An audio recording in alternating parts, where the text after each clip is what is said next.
cover what an X-cooler is and what it does.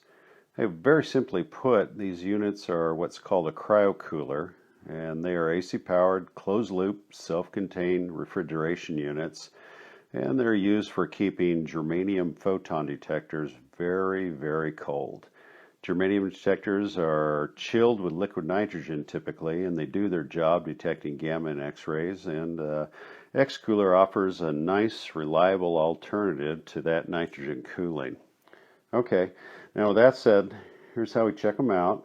This method is by no means comprehensive, but it does give us a fairly reliable means of ascertaining the general viability of the unit.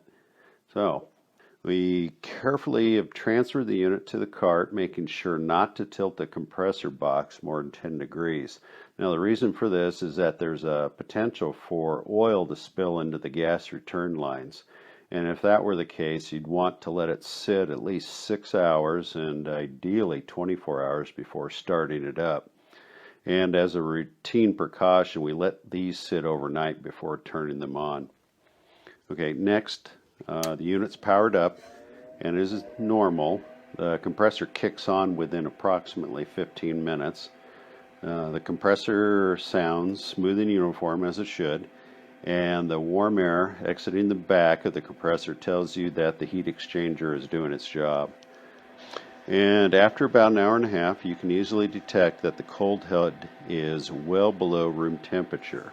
And depending on the size of your detector and the ambient temperature, it can take anywhere from 12 to 20 or more hours to be adequately cooled.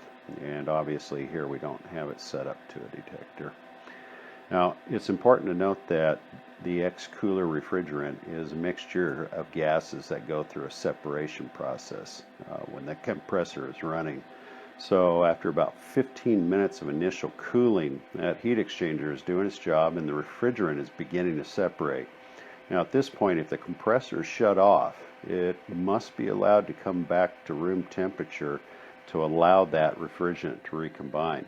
After everything looks in order, we power the unit down and let it sit undisturbed for at least a couple hours when the cooling head has come up to room temperature and everything feels comfortable to the touch. We go ahead and move it into storage.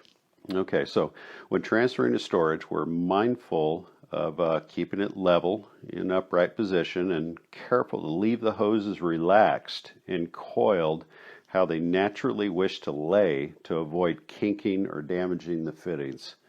And that's how we do it here at Obtainium. I hope you find this information helpful and contact us if I can be of further service. Be sure to subscribe and like us. That's always appreciated. And till next time, John Schiff here, and I'm here to help you do great things. Take care.